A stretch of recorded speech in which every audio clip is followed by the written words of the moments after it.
Doctor বললেন, অভিনন্দন, আপনি মা হতে চলেছেন। আরজার চোখ জলে ভরে এলো এবং সে বলল, আমি কি মা হতে চলেছি? আরজা ধীরে ধীরে বলল, সেই রাত, এটা ওই রাতেরই কারণ।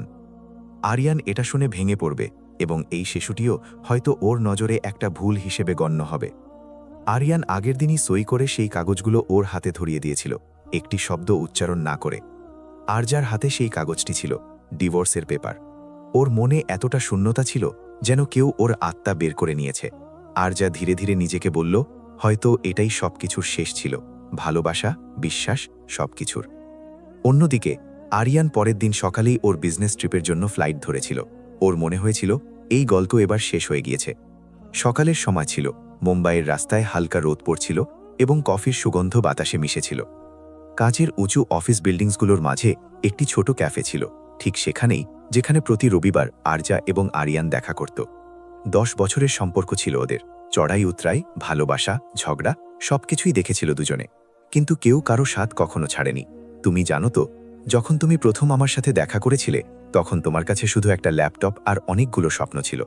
আর আজ আমার কাছে কোম্পানি আছে, অফিস আছে, কিন্তু এই সবকিছু অন্য কারো জন্য সম্ভব হয়েছে।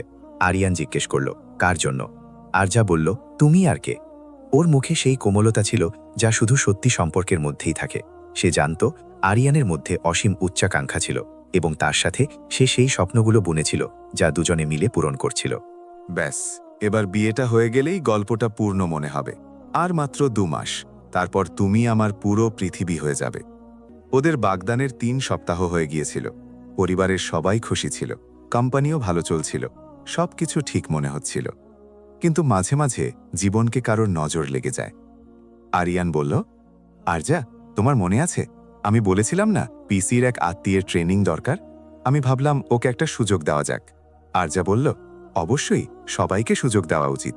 এমনিতেও তুমি তো সবসময় কাউকে ওপরে তোলার সুযোগ খোঁজো। একটি মেয়ে ভেতরে এলো, আধুনিক পোশাক, মুখে আত্মবিশ্বাস এবং চোখে হালকা এক অদ্ভুত চকমক। ঐশা বলল, গুড মর্নিং স্যার, আমি ঐশা। আরিয়ান বলল, ওয়েলকাম ঐশা, এটা আরজা, আমার হবু স্ত্রী। আমরা দুজনে মিলে কোম্পানির ক্রিয়েটিভ ডিপার্টমেন্ট সামলাই। ঐশা একটু কৃত্রিম হাসির সাথে বলল, ওহ আরজা ম্যাম, আপনার সম্পর্কে অনেক শুনেছি। আরজা বলল, আশা করি ভালোই শুনেছেন। ঐশা হালকা হেসে বলল, হ্যাঁ, খুব ভালো। আরজা হাত বাড়িয়ে দিল। ঐশাও হাত মেলালো, কিন্তু ওর নজর কিছু বেশি সময় আরিয়ানের ওপর আটকে ছিল। আরজার সেই মুহূর্তে একটু অদ্ভুত লাগলো, কিন্তু সে সেটা এড়িয়ে গেল। ঐশা তেজ ছিল, কাজেও হুঁশিয়ার ছিল, কিন্তু সে ধীরে ধীরে আরিয়ানের আশেপাশে প্রয়োজনের থেকে বেশি সময় কাটাতে লাগল। কখনো রিপোর্টের ওছিলায়, কখনো মিটিংয়ের। ঐশা আরিয়ানকে বলল, স্যার, এই ফাইলে কিছু আপডেট করার ছিল, আপনি নিজে একবার দেখে নিলে ভালো হতো। আরিয়ান ঐশাকে বলল, তুমি নিজে করে নিতে পারো ঐশা, তুমি যথেষ্ট নিখুঁত কাজ করো। ঐশা বলল, তাও আপনার পরামর্শ তো জরুরি স্যার। আসলে আপনার চেয়ে ভালো আর কে জানে যে কোনটা ঠিক। আরজা ঠিক সেই সময় ভেতরে এলো। সে সেই দৃশ্যটি দেখল। ঐশা খুব কাছে দাঁড়িয়েছিল। সে কিছু বলল না, শুধু হেসে বলল, আরিয়ান, আমি সেই প্রেজেন্টেশনটা ফাইনাল করে নিয়েছি, এখন শুধু তোমার সিগনেচার চাই। আরিয়ান সঙ্গে সঙ্গে একটু পিছিয়ে গিয়ে বলল, ও হ্যাঁ, চলো দেখি। ঐশা হালকা হাসির সাথে পিছিয়ে গেল। সেই হাসি যাতে একটা খেলা লুকিয়েছিল। সন্ধ্যায় বাড়িতে আরজা আর আরিয়ান একসাথে বসেছিল।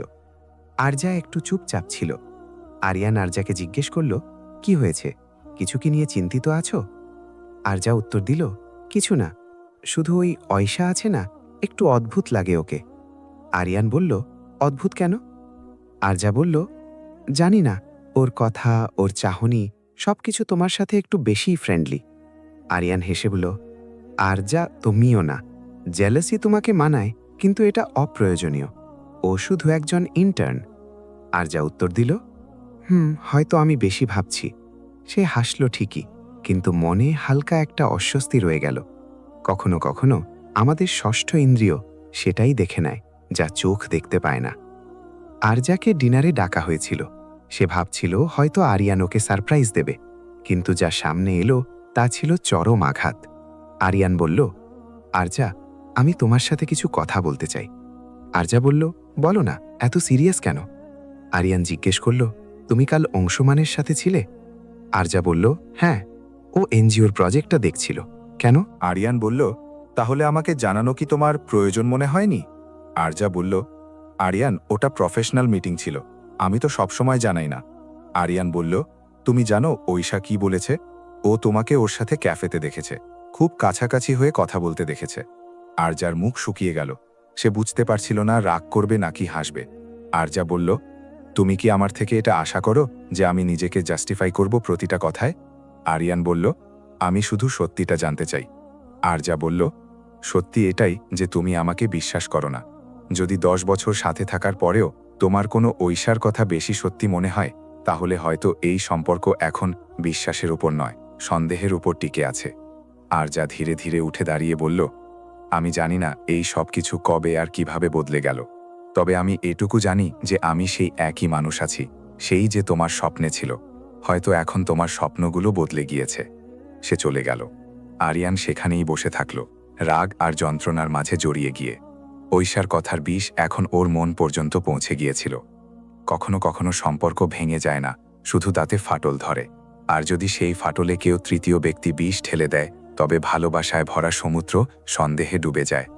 সেই দিনই ঐশা জানতে পারে এবং আরও বিষ মেশানোর জন্য কিছু ফেক ইমেল দেখায়।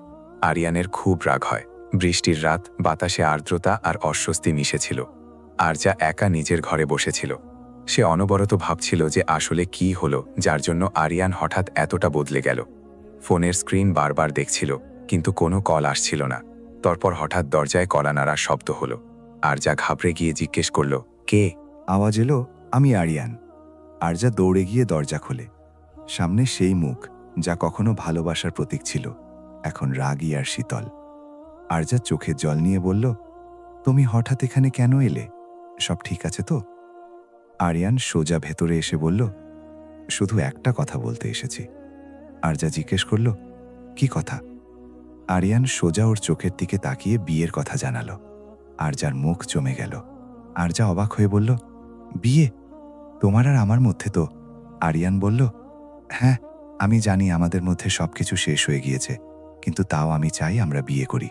আরজা অবাক হয়ে বলল, তুমি মজা করছো নাকি? আরিয়ান বলল, না আরজা, আমি পুরোপুরি সিরিয়াস।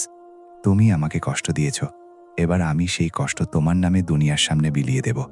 তুমি চেয়েছিলে আমার দুনিয়ার অংশ হতে, এবার হও, তবে আমার শর্তে। আরজার গলা শুকিয়ে গেল। সে ভাবল হয়তো এটা কোনো ইমোশনাল পাগলপন, কিন্তু আরিয়ানের মুখে এক ঠান্ডা দৃঢ় নিশ্চয়তা ছিল।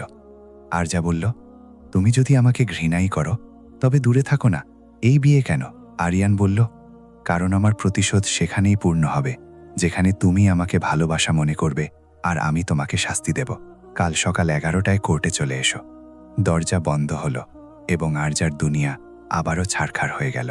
কোর্টে যাওয়ার আগে আরজা সারা রাত কিছু খায়নি।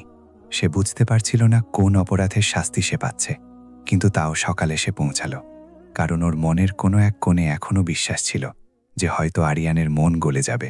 দুজনেই সই করল। কোনো হাসি নেই, কোনো চোখের মিলন নেই। পুরোহিত ছিল না, মালা বদল ছিল না।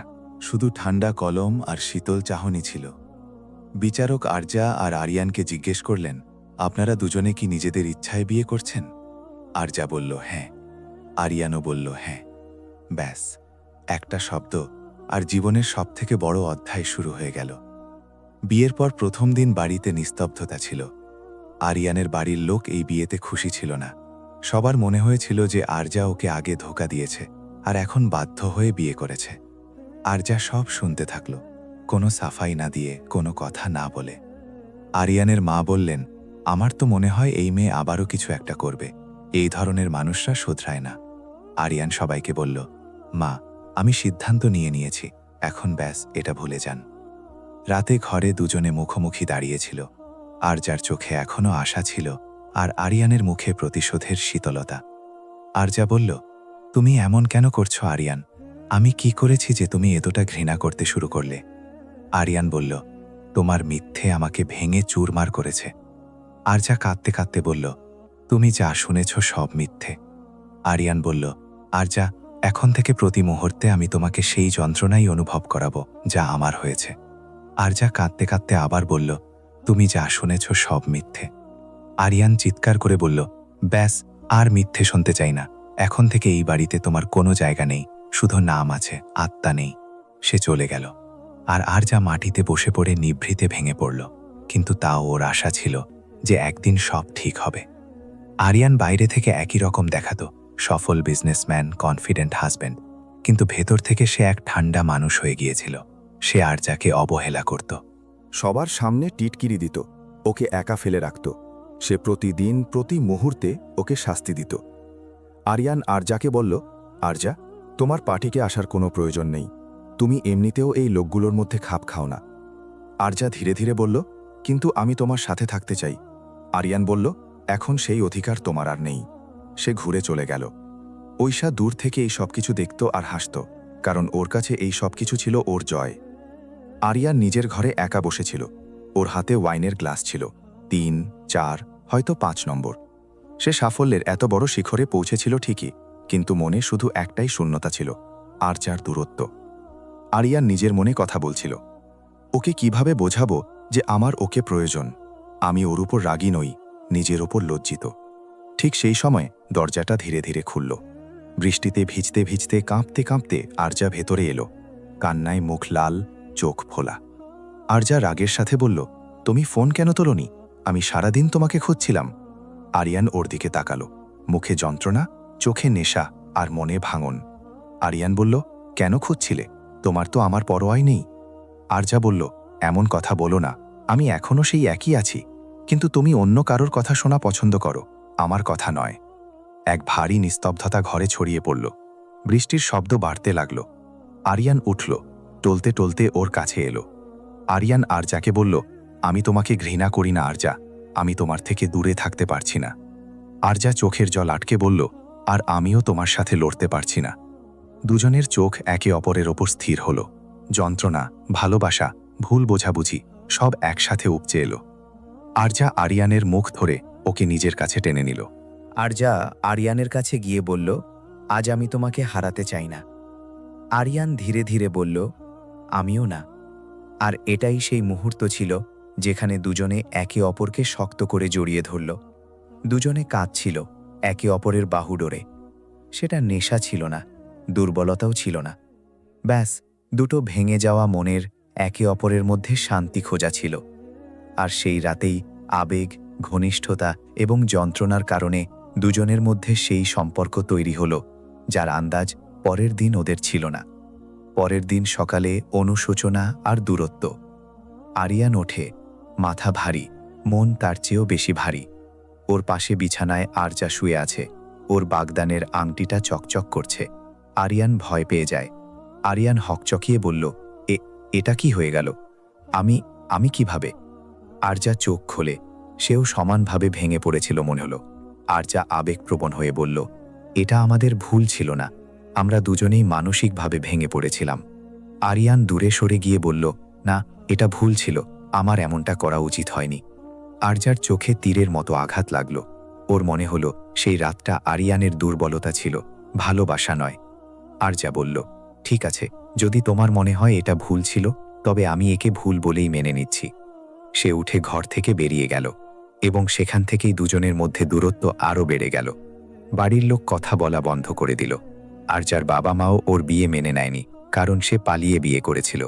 এখন ওর কাছে কেউ ছিল না, না পরিবার, না বন্ধু, না ভালোবাসা। সে শুধু একটা নাম হয়ে রয়ে গিয়েছিল, আরিয়ানের স্ত্রী।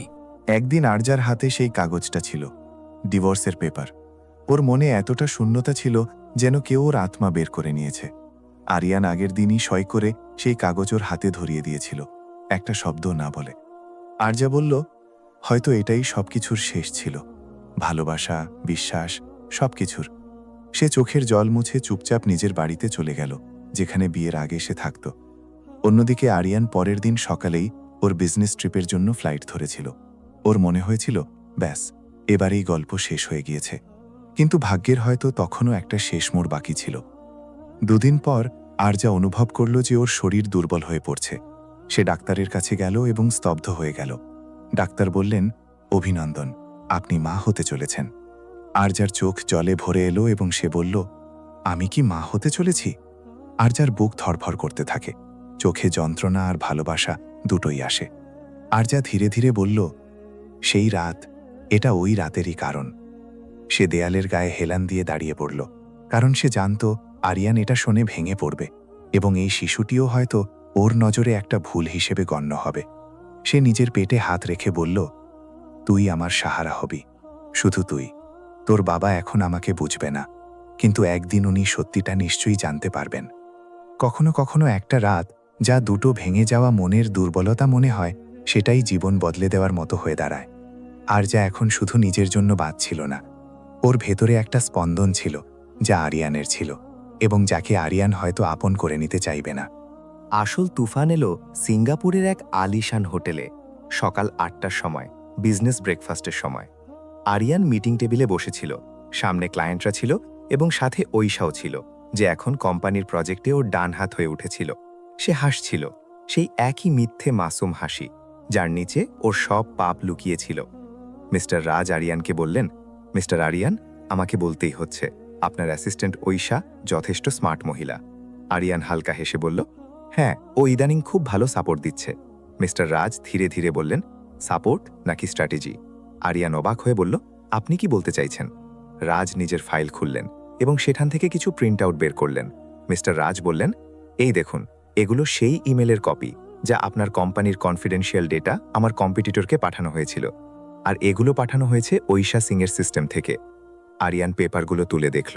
প্রতিটি মেল ওর কোম্পানি আইডি থেকে পাঠানো হয়েছিল ঠিকই, কিন্তু পাঠানোর লোক ছিল ঐশা। আরিয়ান রাগের সাথে বলল, এটা কিভাবে হতে পারে? মিস্টার রাজ বললেন, আমার মনে হলো আপনাকে আগে জানানো উচিত, কারণ আমি শুনেছিলাম আপনার হবু স্ত্রী আরজাকে এই মিথ্যে মেলের কারণেই আপনি ছেড়েছিলেন। দেখুন, সবকিছু একই প্যাটার্নের। ঐশা প্রথমে আরজার নামে মেল পাঠিয়েছে, তারপর নিজে আসল ডেটা বিক্রি করেছে। আরিয়ানের বুক যেন স্তব্ধ হয়ে গেল, মাথা ঘুরে গেল, হাত কাঁপতে লাগলো। সে নিজের চেয়ার থেকে উঠে দাঁড়ালো। এক মুহূর্তের জন্য মনে হলো পুরো হলঘরটা ঘুরছে। আরিয়ান বিড়বিড় করে বলল, না, এটা সত্যি হতে পারে না। মিস্টার রাজ বললেন, আমার কাছে সব সার্ভার লগস আছে। আইপিও ট্রেস করা হয়েছে, সবকিছু পরিষ্কার। ঐশা আপনাকে এবং আপনার হবু স্ত্রী দুজনকেই ধোঁকা দিয়েছে। সে ধীরে ধীরে নিজের মুখ হাত দিয়ে ঢেকে বসে পড়ল। সামনে বসা ঐশা তখন একেবারে ফ্যাকাশে হয়ে গিয়েছিল। ঐশা ঘাবড়ে গিয়ে বলল, স্যার স্যার আমি।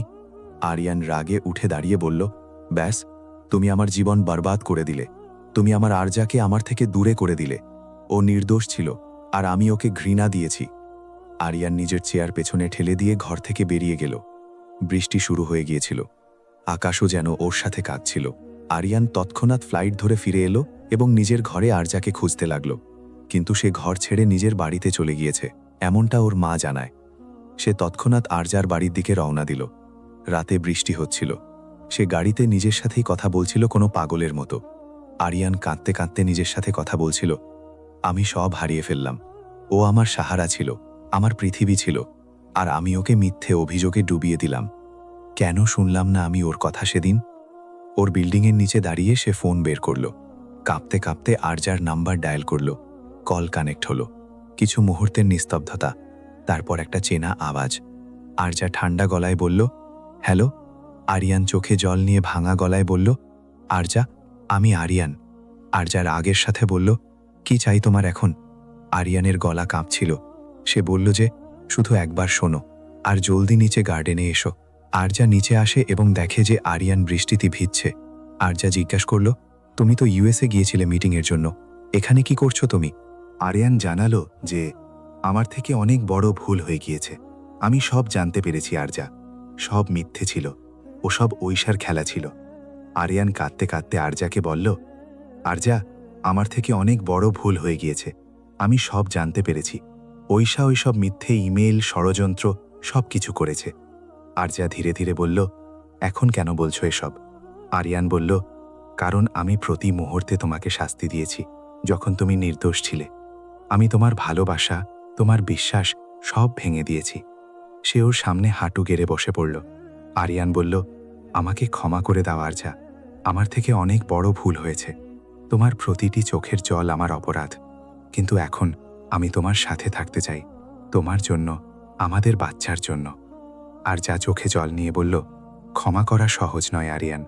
ভালোবাসা যদি বিশ্বাসের উপর টিকে থাকে, তবে সেই বিশ্বাস তুমি ভেঙে দিয়েছ। আমি আজও তোমাকে চাই, কিন্তু এখন নিজেকে বেশি ভালোবাসি। আরিয়ান আবেগপ্রবণ হয়ে বলল, শুধু একবার ক্ষমা করে দাও, আমি সব ঠিক করে দেব। আরজা ধীরে ধীরে হাসল এবং বলল, ঠিক করা এখন আমার হাতে নেই, ভাগ্যের হাতে আছে। আরিয়ান কেঁদে ফেলল। সে কোনো ছোট বাচ্চার মতো ভেঙে পড়েছিল। আরিয়ান কাঁদতে কাঁদতে বলল, প্লিজ আরজা, শুধু একবার শোনো। আমি জানি আমি তোমাকে ভেঙেছি, কিন্তু আমি আজও তোমাকে ততটাই ভালোবাসি। I love you Arja, I love you more than anything in this world. আরজার নিঃশ্বাসের শব্দ শোনা যাচ্ছিল, কিন্তু কোনো আওয়াজ নেই। সে কিছু বুঝতে পারছিল না। ওর মাথা ঘুরে গেল এবং সে আরিয়ানের গায়ের ওপর পড়ে গিয়ে অজ্ঞান হয়ে গেল। হসপিটালের করিডর লম্বা এবং নিস্তব্ধতায় ভরা ছিল।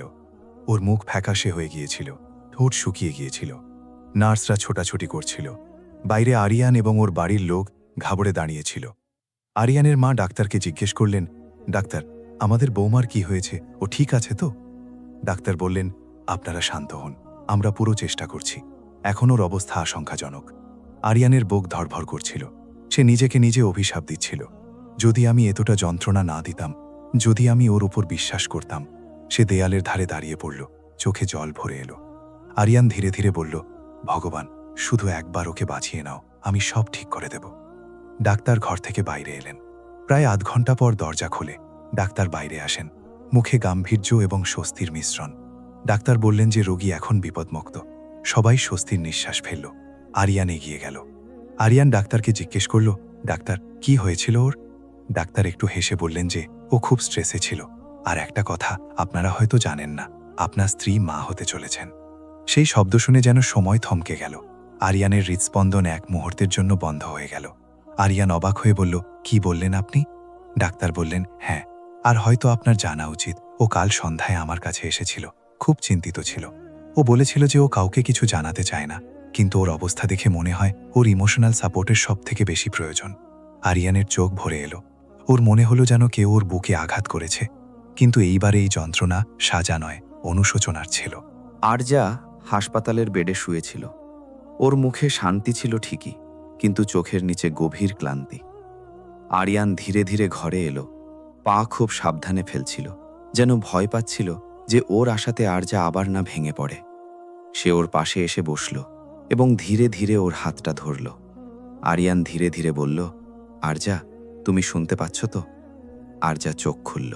সামনে আরিয়ান ছিল, সেই মুখ যাকে দেখে একসময় হাসি আসত, এখন যন্ত্রণা হতো। আরজা দুর্বল গলায় বলল, কেন এলে এখানে? আরিয়ান বলল, কারণ এখন আমি সব জানতে পেরেছি। তুমি নির্দোষ ছিলে আরজা। ওসব মিথ্যে ছিল, ষড়যন্ত্র ছিল। আমি তোমাকে অনেক কষ্ট দিয়েছি, অনেক। আরজা ধীরে ধীরে মুখ ফিরিয়ে বলল, এখন আর কি যায় আসে? যা হওয়ার তা হয়ে গিয়েছে। আমার বিশ্বাস, আমার সম্মান সব শেষ করে দিয়েছ তুমি। আরিয়ানের চোখ থেকে জল পড়ে। সে ওর হাতের ওপর ঝুঁকে পড়ে। আরিয়ান বলল, আমাকে ক্ষমা করে দাও আরজা। আমার থেকে অনেক বড় ভুল হয়েছে। তোমার প্রতিটি চোখের জল আমার অপরাধ। কিন্তু এখন আমি তোমার সাথে থাকতে চাই, তোমার জন্য, আমাদের বাচ্চার জন্য। আরজা চোখ বন্ধ করে নিল। ওর গাল বেয়ে এক ফোঁটা জল গড়িয়ে পড়ল। কিছু মুহূর্ত নিস্তব্ধতা রইল। তারপর সে বলল, আরজা, বাচ্চা। আরিয়ান বলল, হ্যাঁ, ডাক্তার জানিয়েছেন তুমি মা হতে চলেছ। আরজা, আমরা বাবা মা হতে চলেছি। আরজার মুখ হঠাৎ বদলে গেল। তাতে হালকা হাসি এলো। তারপর সে কান্নায় ভেঙে পড়ল। আরজা ধীরে ধীরে বলল, আমি কাউকে কিছু বলিনি, কারণ আমার মনে হয়েছিল তুমি শুনতে চাইবে না। তোমার তো আমার অস্তিত্বের ওপরই ঘৃণা ছিল। আরিয়ান ওর হাত ধরে বলল, ঘৃণা ছিল না আরজা, শুধু আমি ভালোবাসাকে সন্দেহের মধ্যে হারিয়ে ফেলেছিলাম। এখন শুধু তোমাকে ফিরে পেতে চাই। আমাকে একটা সুযোগ দাও সব ঠিক করার। আরজা ওর দিকে তাকালো।